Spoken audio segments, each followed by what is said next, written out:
And he's in California. That's correct. San Francisco, California. Yeah, Okay. San Francisco. All right. Yeah, dude, he's got. This is gonna be a very powerful too. I Okay. hope so. All right, you ready? Yes, sir. Yeah. All right, go ahead, Trev. Kick us off. Good afternoon, everyone. My name is Trevor Zylstra, and I am a co-founder of the mental health awareness group of the One Moment podcast team. I'm glad that you're here with us today with my friend and co-founder, Kevin Odom from the state of North Carolina, Benjamin Barnes, who is a guest from Francisco, California. We just want to thank everyone for being with us, and hang on, buckle down, because we have a pretty serious episode ready for you to be proceeding. Thank you. Thank you. Thank My you, name Trevor. And my name is Kevin. I am a licensed clinical mental health counselor, a licensed clinical addiction specialist, and a certified clinical supervisor, all in the state of North Carolina. And thank you, Mr. Trail, for opening us up. And tell do you want to introduce the guest? Because I've already met him a little bit, and he and I've already talked a little bit. So you want to introduce us a little bit, and then let him introduce himself? I kind of thought I already did that, but that's okay. His name is Mr. Benjamin Barnes, also known as Bencaso. I think that's kind of reminiscent of Picasso. I'm not. Yeah. We'll have to find out. I'm looking out, Mr. Benjamin. You go ahead and introduce yourself as well. Thank you for your time. Hey, thank you, Trevor. I am also known as Ben Casso. So there's about 30 or 40 Benjamin David Barneses with my middle name too, and even more of them are Benjamin Barneses, and the Benjamin Barnes that's the movie star, and the Benjamin Barnes that's the famous magician, Benjamin Barnes that's the politician, Benjamin Barnes that's so I was trying to put it all together, and I wanted to have something that was that wasn't Benjamin Barnes, because I would have been confused with a million other people. So I was documenting my life's work to video, and I was putting it all together, making YouTube channels and social media, and so I thought of, and at the time I was setting up an art gallery. This is actually a mental health art gallery that shows the works of people with mental health challenges. So I want to get that out there. Anybody that has mental health challenges and wants to submit some art, I'd love to see it. But I was thinking of Picasso and Basquiat, so they were both a little bit crazy. So I with the time I was also doing like Ben Sinatra, Coltrane, Ben this, Ben that. So Ben Halen, Benjamin Sebastian Bach. So I was just trying to find this identity that because I do so many different kinds of projects and so many different kinds of music that I can't really put it all into one place in like one YouTube channel, and it's like I do some bluegrass. So Benjamin the Disciple of Kenny Baker. I do jazz, so I'm Ben Luke Ponte. I do tons of different kinds of music, but I try to have a Ben something for every music and kind of music and artwork that I do. So the art is just Ben Casso after Picasso, and then Basquiat after Basquiat. Ben Casso, Basquiat, and it's all supposed to be funny. I don't compare my works to be that good as them at all, but or it's significant. It's just for fun. Here's a curious question, Mr. Ben. Do you have a Ben medal? Yeah, Ben Zeppelin. No, I mean like metal. That's just rock and roll. I'm talking Yeah. about. Okay. I used to be a I used to be a rock star. My band Deadweight. There's a new band now called Deadweight that that don't get confused with them. They're also a metal band, but we were more hard rock. We were a hard rock power trio that was electric violin, electric cello, and drums. And I was the lead singer and violin player. And we played a lot of original music, and did 3 albums, and then post we're on hiatus. But we put together a couple more albums of live work and some recordings that we never got out. And so we used to, Jason Newsted of Metallica, he produced the first demo that I did, which was pretty cool. I was oh, sorry, I couldn't hear you. Oh, that's okay. It's very interesting because he's from my home state of Michigan. Oh yeah. He's. I was born in Michigan too. I was born in New Jersey and raised in Michigan, and like this metal connection is going pretty strong right now. And it's interesting because my curious question was, when I said metal, you think of that; those are popular, but there's also also an unpopular version of metal called black metal, or to assimilate the connection with the dark art. Oh yeah, I've heard of that. I have my younger brother's best friend has been tattooing, and his specific genre correlates with an artist by the name of Paul Booth. His name is Evil Dave Sladen, but he's not evil at all. Okay. A name moniker, but it's the concept of artistic work that most of the rest of traditionally accepted art doesn't get accepted because it's so, people are just so taken aback by some of the things that they see. And so anyways, I just like the connection with the metal part of it and the dark arts.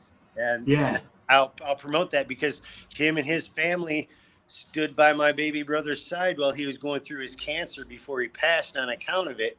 And they are more family to me right now today than my very own family. So I just wanted to expound a little bit on that. I'd like to see his art. I'd like to see some of it. He's on Instagram, Evil Dave. Evil Dave. Okay. It'll come up and you'll be like, whoa, this guy's good. He also had his own band back in the day called Evolution. Evolution, yeah. What's weird about that? I heard the reference to it. It was actually from a Beatles song. Oh, really? Yeah, and I heard the song today, but because I have a medical issue of my own, which is very important to talk about too, because the Brain Injury Association of America. Yeah. I was a member of a Zoom meeting, and the topic of the meeting itself was about art and people with traumatic brain injuries evolving into even though they have a brain injury that's a permanent handicap.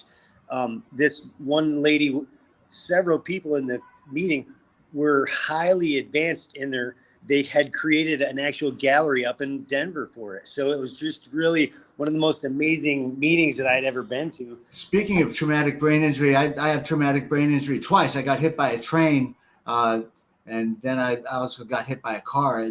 Part of my skull is titanium right here and methyl methacrylate. The skull was shattered. Gotcha. And going through.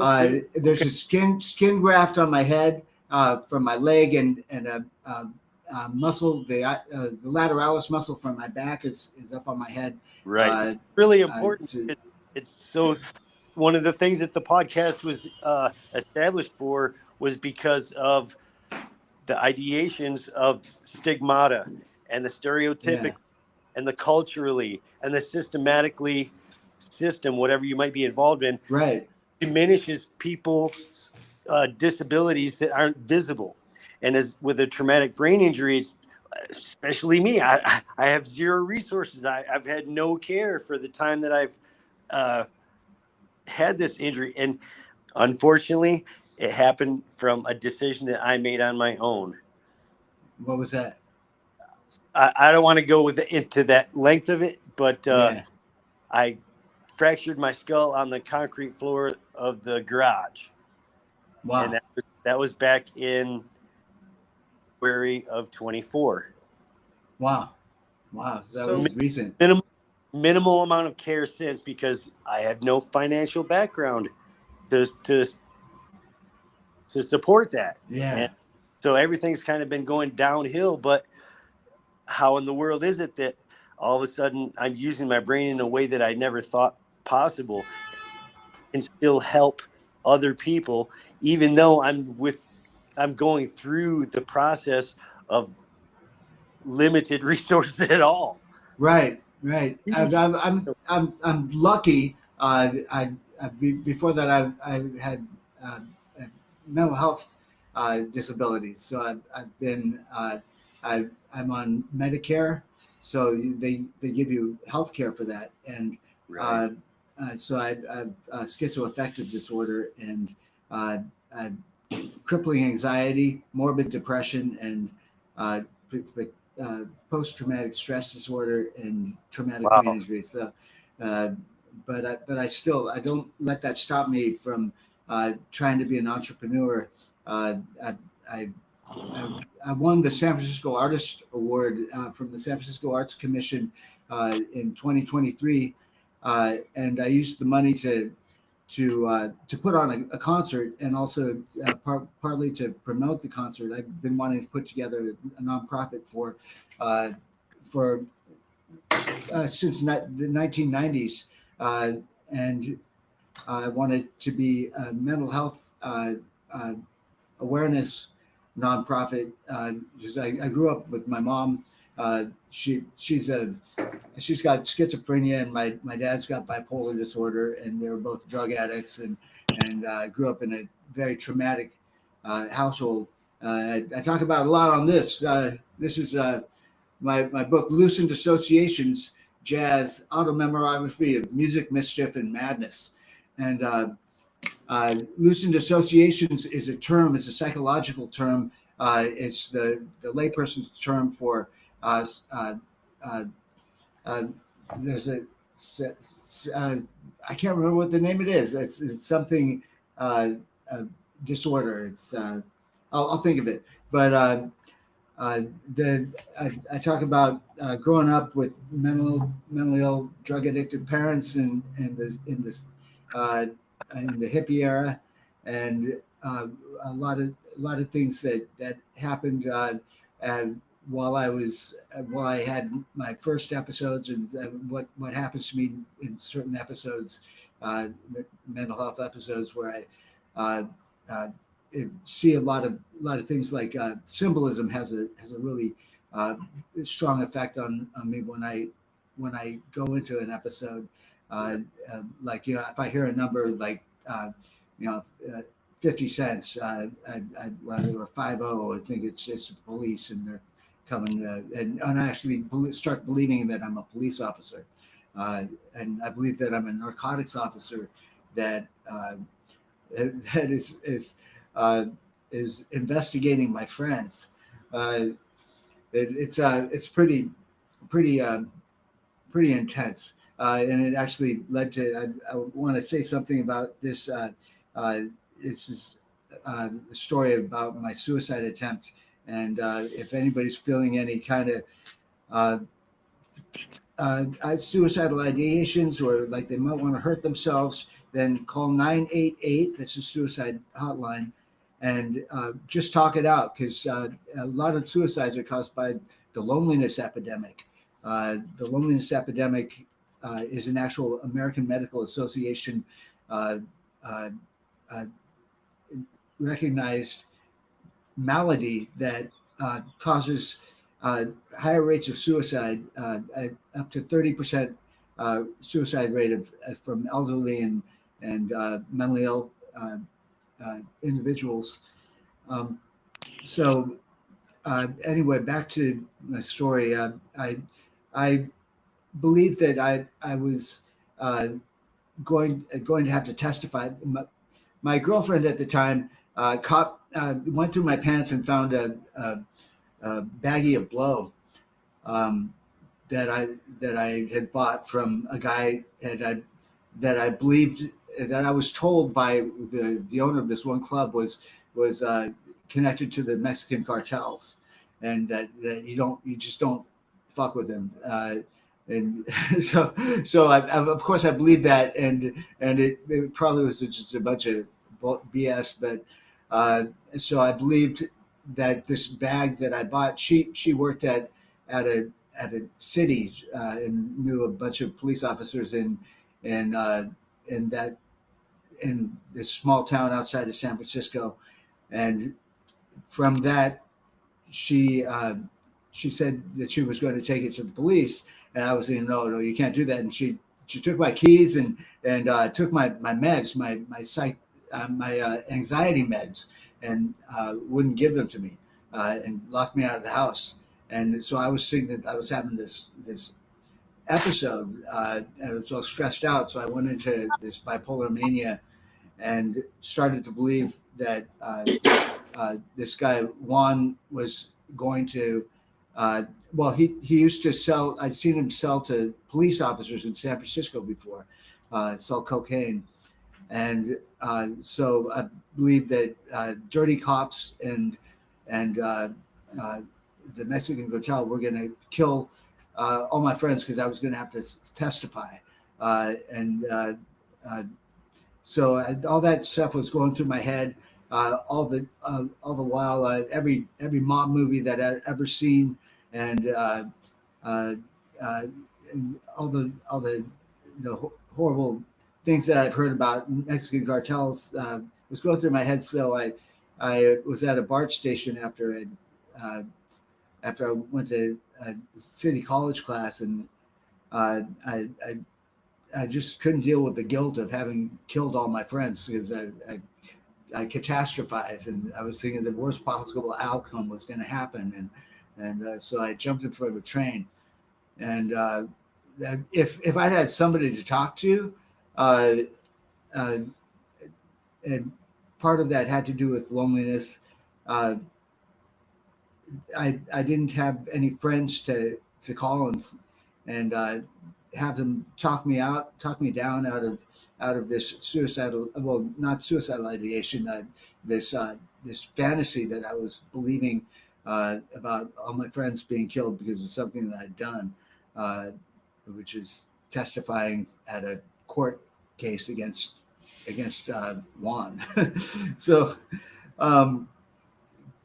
pretty much that's what happened, and that's how I got my skull got shattered, and they had to put a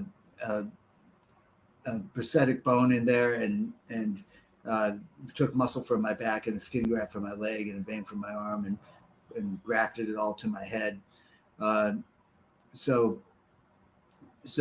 anyway, to avoid having something like that happen to yourself, call 988. It's always somebody that's going to be able to give you a new perspective on life and that you want to live. Yeah, no, thank you. And Trevor, that shows your growth too. On overall, man, like you've been doing this thing, and I'm sitting over here. I'm like, wow. Hey, I can go ahead and go about my business, right? No, but both of you were just so amazing right there. So you mentioned again, disclaimer here, suicide attempt. If you need help, please, as Mr. Ben has, conveyed, reach out for help. You have 988. There's many resources out there. You mentioned too that you have schizoaffective and bipolar. You also have an extensive history with band playing and touring and all of that. So, you know, what I hear and see a lot of is people with mental health is at least some more of those severe diagnoses like you yourself has identified. How do you keep it together? right? And this is for a more of an educational question. Um, and then I want to kind of go into some of your music industry too. I definitely want to talk about that. But since we're on all of this, like, how did you keep it together with the band playing all of that stuff? Uh, Does that make sense there's as my question, there were a Lisa? few strategies. Yeah, yeah. I get asked this quite often because I've accomplished a lot in my life despite my disabilities. And one thing that really helped me out a lot is having music and art and being able to uh, use that as therapy. Learning how to play an instrument and that that raises your mood. It allows you to get productive and be able to do things, to get out of bed, turning on music and listening, and getting some motion and dancing around, dancing to music, and creating music, and then creating art. The Doing a lot of things with lines and form and color. It stimulates your brain, stimulates the endorphins, a lot like heavy exercises. And I do some a good deal of exercise. Before my bike got stolen, I mountain biked a lot, uh, and I also cycled road biked and. Uh, some other things is keep yourself busy. I I I really I try to make every minute of my day count because a lot of it I'm recovered. It took me several years. I couldn't play music. I had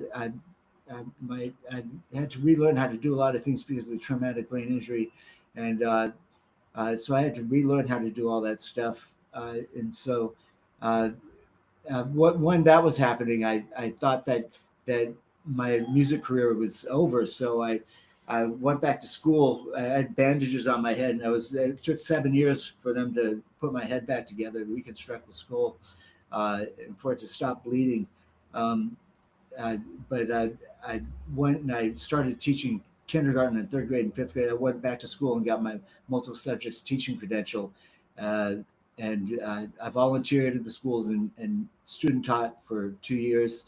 Uh, and that was another thing was getting involved in educating myself. And that's one of the strategies that I've had to uh, keep from getting too depressed. Uh, and it's really important that you keep productive and you do things that give yourself self esteem, some bolstering, make yourself feel better about yourself, and have stuff that you feel proud of that you made.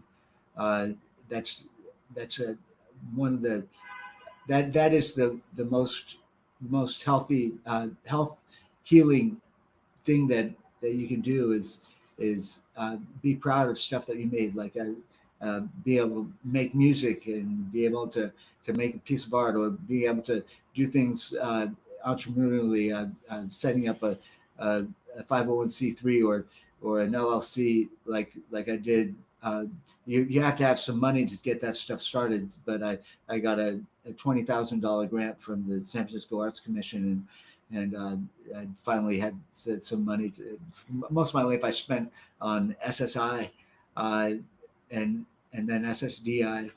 Uh, so I didn't have any resources, and I busked in BART stations and played gigs, and then I was touring a lot with my bands. Uh, uh, so I couldn't hold a job. A lot of it had to do with disability. Um, and when with my crippling anxiety, I would go to the job interviews and just sort of strike out because as I I had too much to hide. And it was like you can't tell people that, oh, I've got schizoaffective disorder, I've got bipolar disorder. Like, there are things that people ask you how you're doing, or what are you up to, or why did you do this, or something. You don't tell them that you're mentally ill. They don't get that. You don't get that out there. but as soon as it gets out there, then everybody has this idea of what kind of person you are because of a chemical imbalance or maybe using too many chemicals or when there's I really want to uh, take away the stigma of it that people with mental illness are dangerous or violent or uh, can't hold a job or can't create things aren't a productive member of society are bums living on the street things like that when everybody's really got their own unique talents and especially the people that struggle with mental health issues they're they they all have something to offer and to bring that out of them by offering education programs and job training that is something that give them well there should be more opportunities for people who are disabled whether you're disabled you're in a wheelchair and can't walk or can't relate to people on a professional as a professional you know what I mean it's just there's I've got tons of things going on in my head right now No, you're so many ideas. It's all good. Gotta love that yeah. TBI, don't you, buddy? I'm feeling you because what you just described for me is very similar to the exact thing that's happening on with my life right now. Yeah.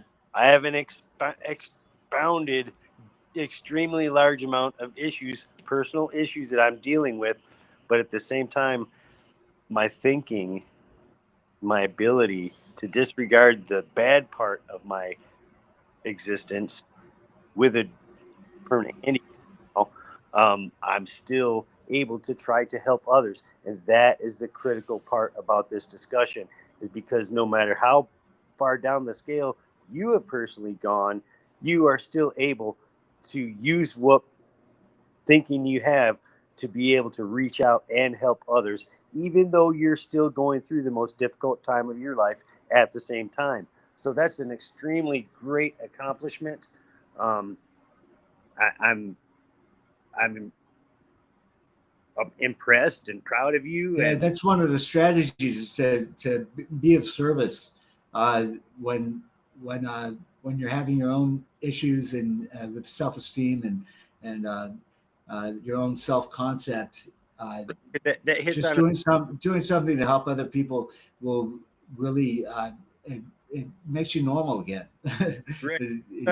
You don't fall into that depression. And it hits really clearly on a big spiritual level too. For me, your experience might be different, but for me, that solidifies the existential functions that we need to keep conducting to help others because we are trying to help ourselves at the same time. Yeah, it's No, definitely. So you go through all of that, and as Mr. Trev said, and this is then I'm gonna let Trev pick up the next question on you. Um, so you go through that. You've been through a lot, and so you were telling me things earlier that you do. So I hate to ask you again, but I don't hate to ask you all at the same time. What do you do today?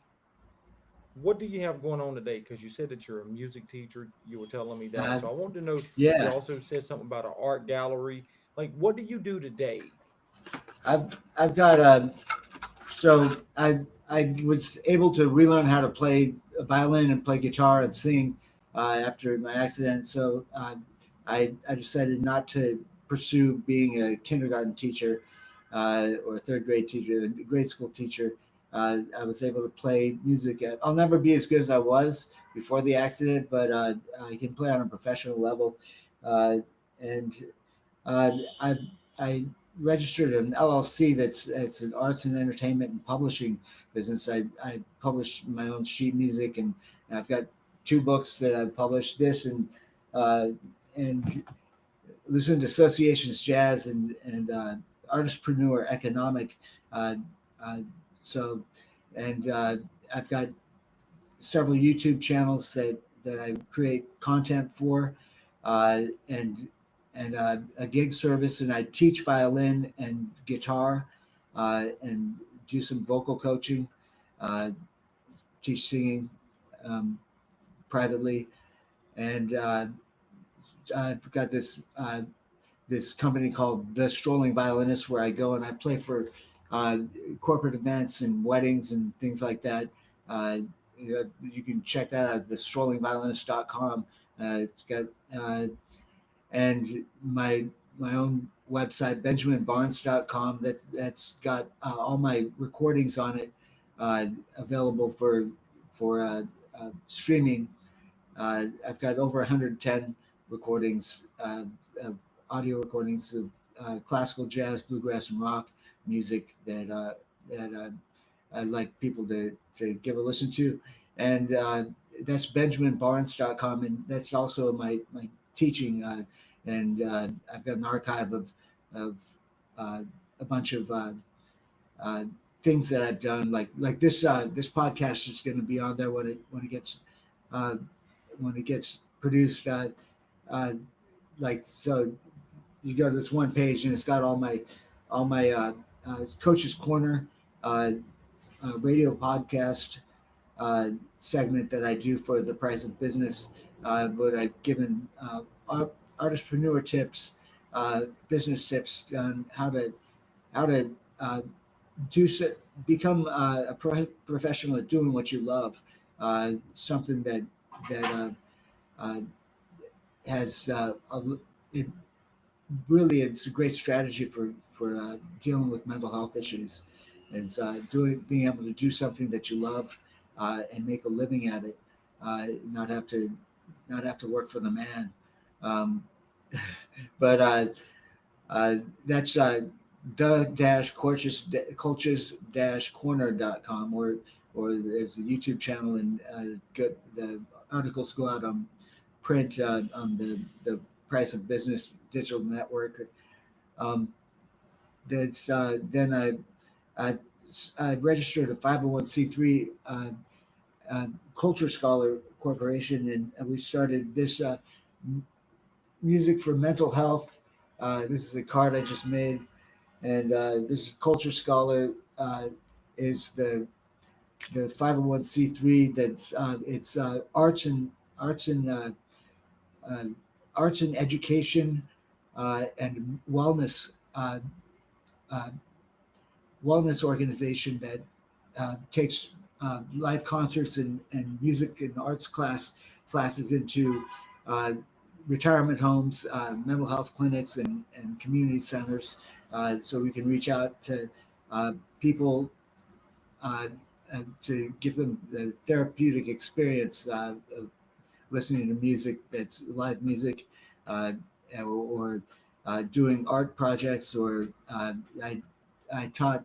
I had a series of music history and music appreciation classes that I taught at 3 different retirement homes here in San Francisco.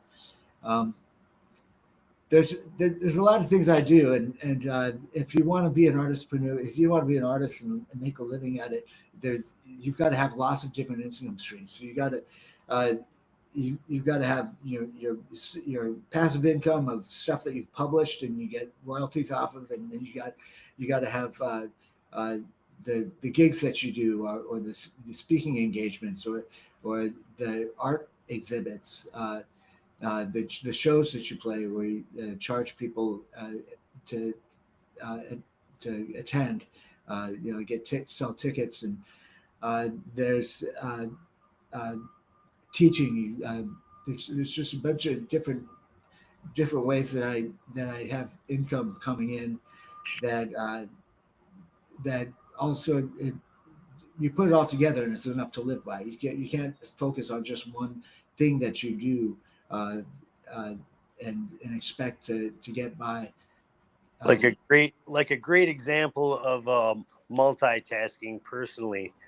Yeah, Just out of ADHD. curiosity, one thing I want to say, the most important tool that you have and you're utilizing is your ability to deal with the children in a positive way and influence them, because they are ultimately our tools to take care of us in our elder times. So Yeah, yeah. I'm so proud of your accomplishments with that. Thanks. And here comes another question: Is Benjamin? Is there something that you personally would like to maybe promote or maybe hear for our podcast viewers and or listeners? Yeah, Do well, something there's personally that you would like to have us listen to today? some music. Yeah, Whatever you I'm want. I'm playing some violin, and I've got lots of recordings. I can play some for you, and I've got some YouTube videos of live performances that my old bands did and current band. I'm applying for grants to put on a music festival uh, uh, for uh, uh, for for music for mental health for the 501c3 That's a, and just seeing the fiddle in your hand reminds me of a childhood favorite. If you're going to play in San Francisco, you got to have a fiddle in the band. So yeah. go ahead and play us something. Thank you. This Live 50 years ago waltz. action on the Pueblo, live action on the One Moment podcast team. This is awesome. Yeah, I this is 50 years ago waltz. It's a Mark O'Connor transcription I did. Let's see.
Yeah.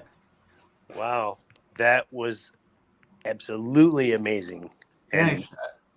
especially brain injured twice, massively titanium restructured skull, and traumatic brain injury. Last month was TBI month. Awareness Month. And this really pinpoints it, especially dealing with this month being Mental Health Awareness Month. Yeah. No, I'm right there beside you. I am shocked, surprised, ecstatic. Like all of those words that a TBI twice, right? Total, almost total reconstruction of the brain or of the head. Like, and to see that you have a lot of resilience that you didn't let your mental health diagnoses or your TBIs, even again through your suicidal attempts, right? You let none of that stand in your way, and you relearned how to play music, and you're doing so much with it, from the music, from mental health movement to you're working toward, if I heard you correctly, even putting on a music festival. Uh, Yeah. Yeah. that is everything you're doing and have done is just amazing to see. And that shows a lot of resilience. That shows a lot of willingness. That shows a lot of patience, compassion, love, Yeah. all of those things.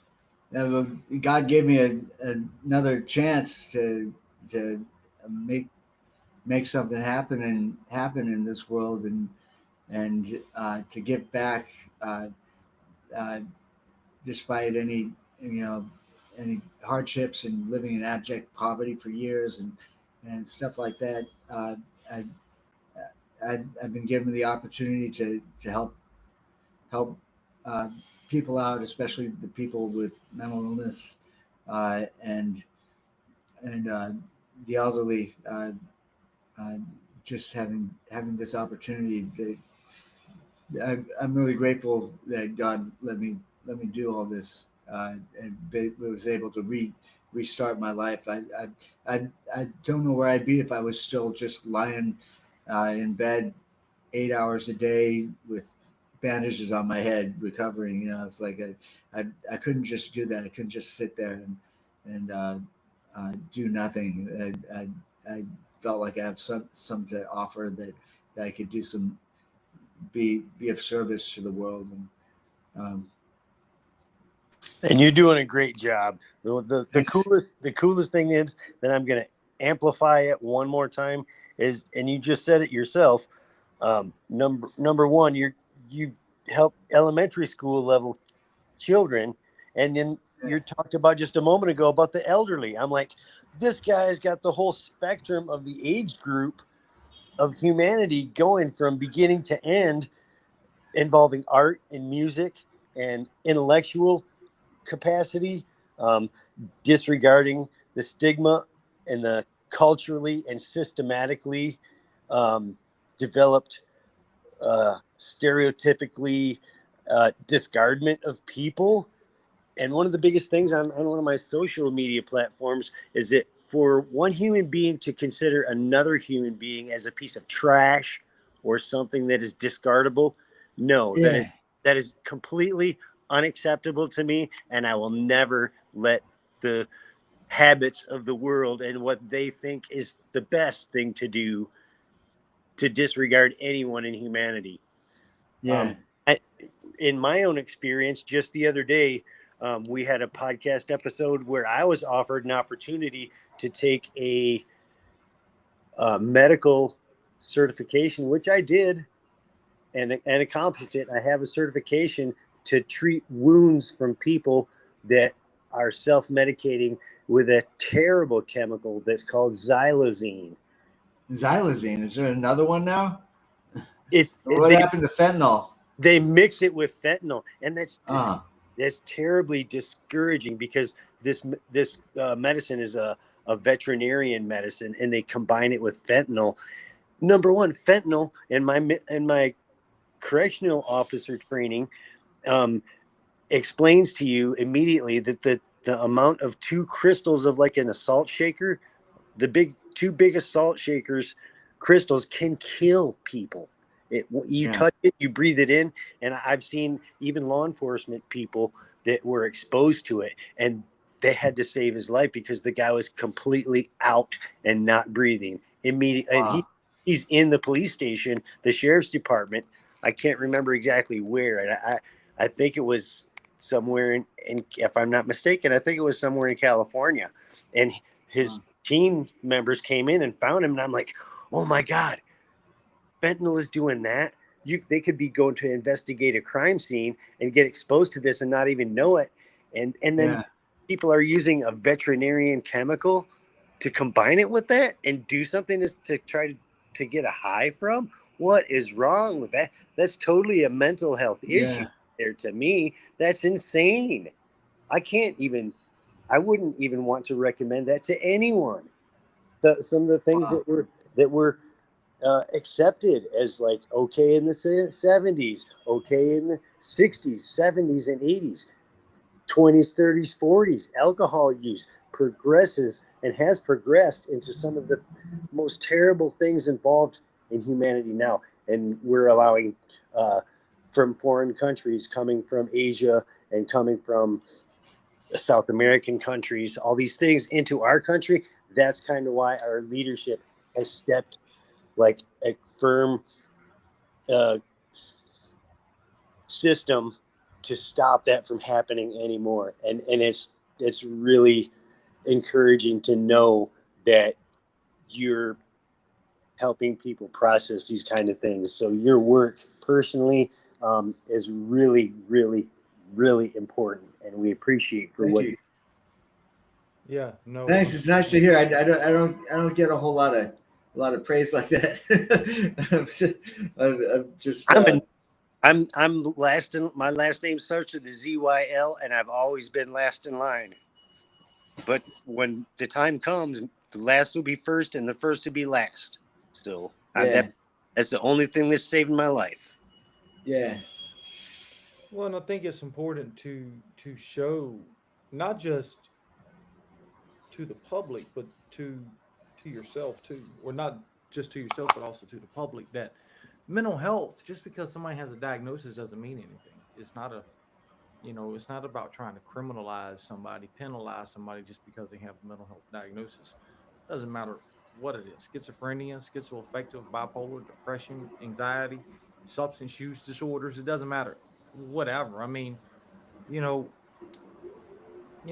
80+% of the country used to smoke until they started banning it in stores and restaurants, and now most of the country don't smoke cigarettes, right?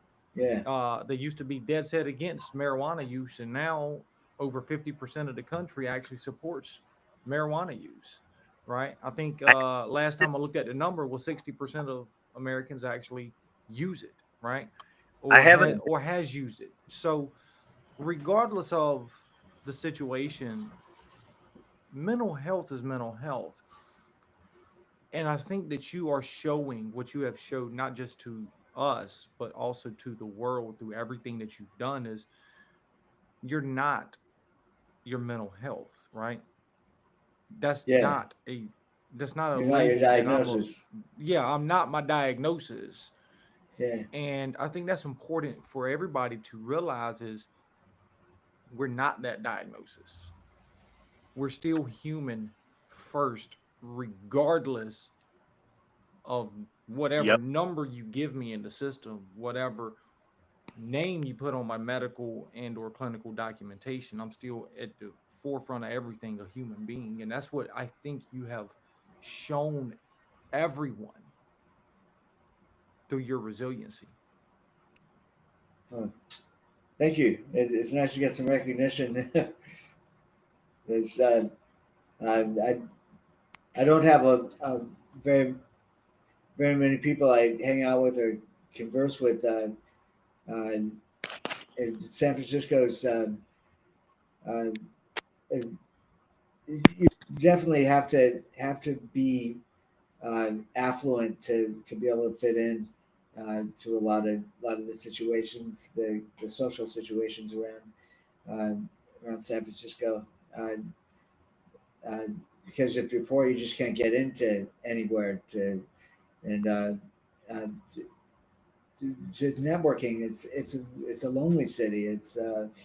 Uh, you don't get an opportunity to network with people about well, the meetings are great places to network and meet people, uh, but it's not it's there you it's a small population of of the of the country is goes to meetings, and a lot of people you miss out on a lot of great experiences with normies uh, if you just hang out with uh, with other alkies, and so I try to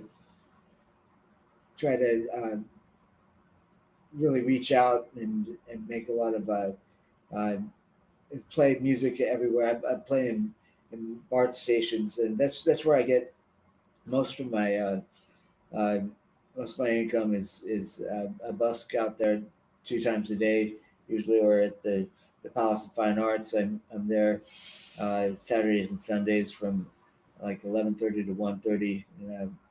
Playing.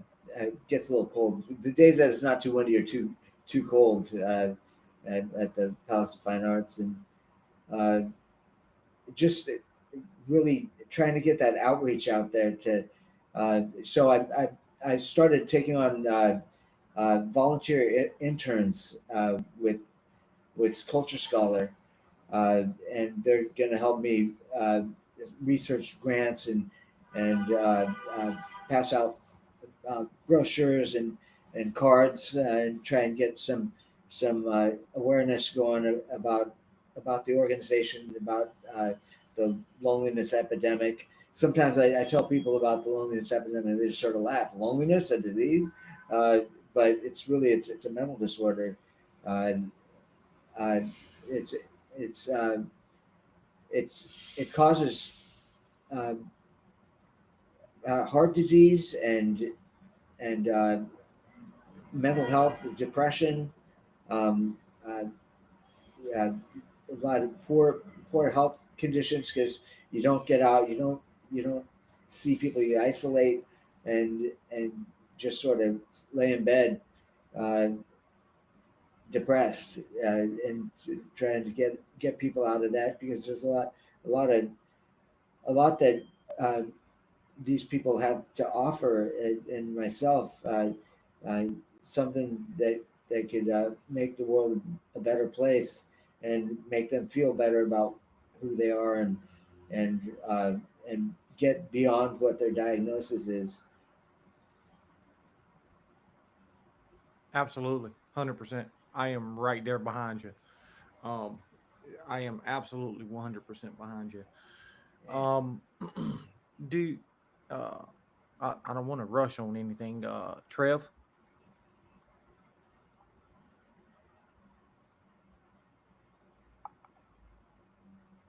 I can't hear you.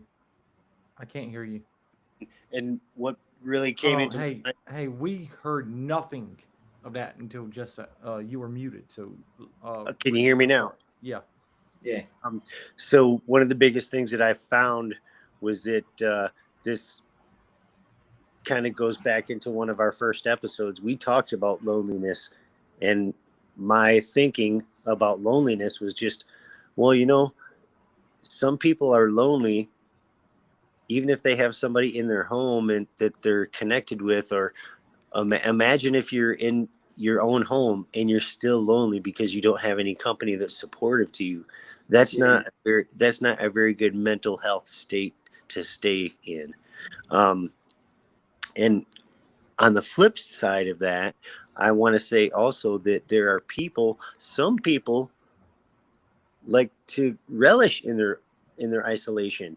They isolate from other people, and they get back in tune with themselves to be able to be a better productive person. So loneliness is, it opens up a whole different heavy topic to be discussed maybe on another episode or anything, but it just confirmed into the original episode that we did that had addressed loneliness. It brings it into a more laser focused point to deal with.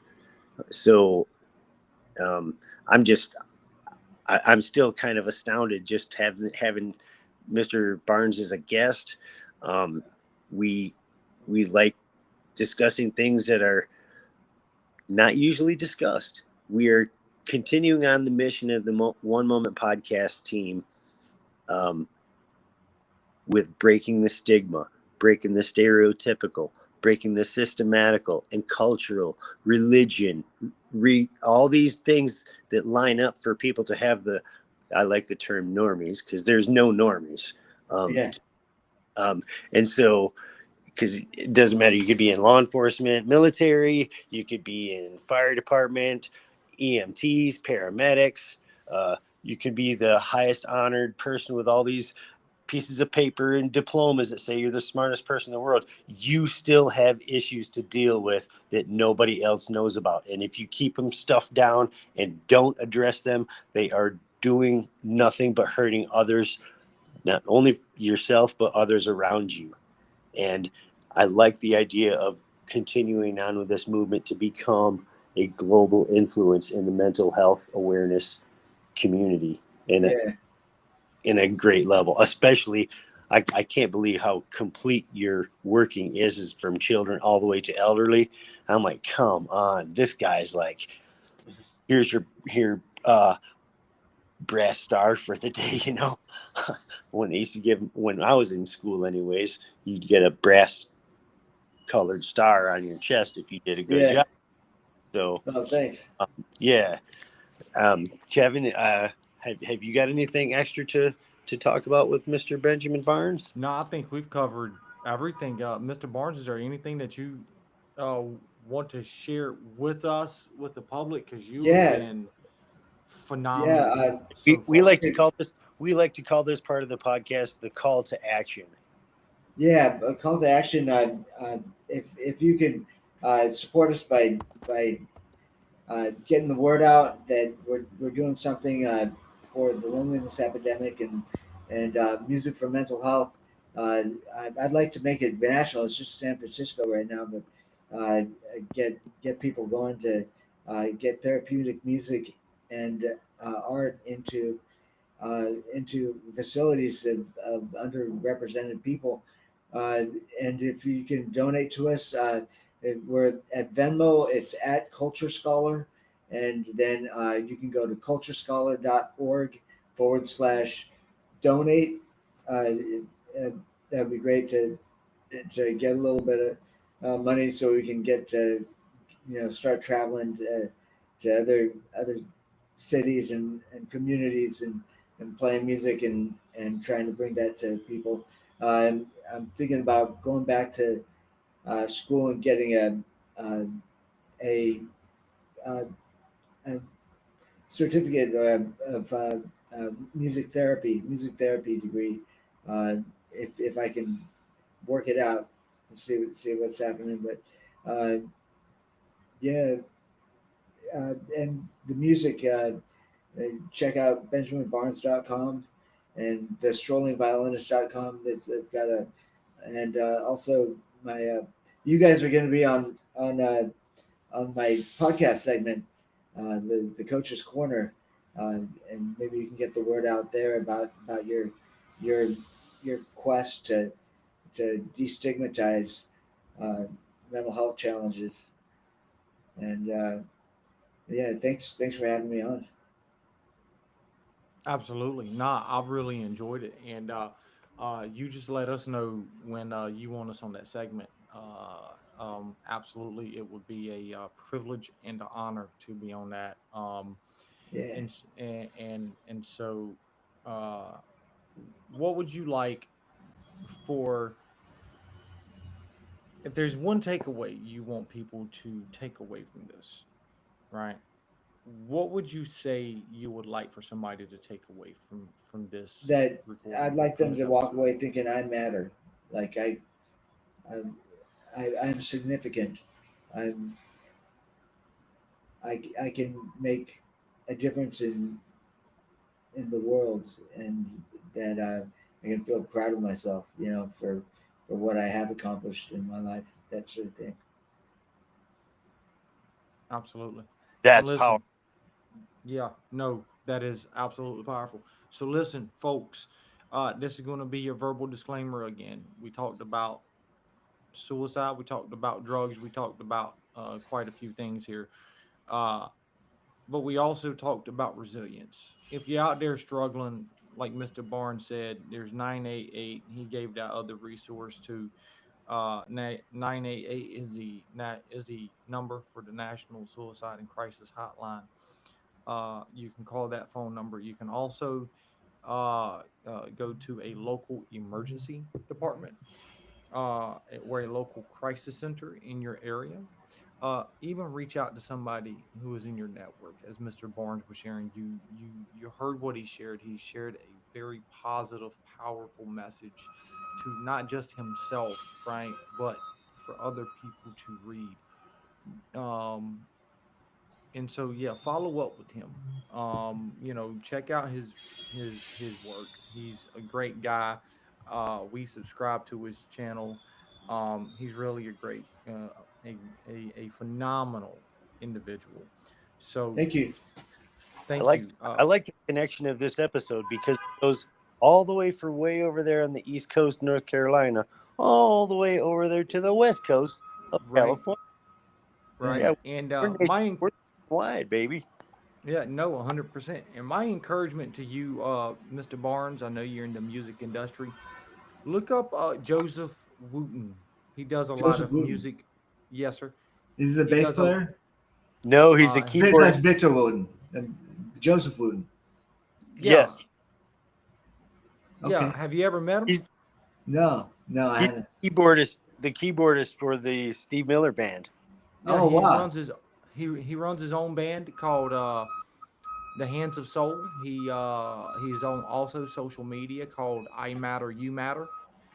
He does a lot of music for veterans. What was that again? I'm gonna write it down. I matter, you matter. Yes, Yes. sir. I Matter You Matter.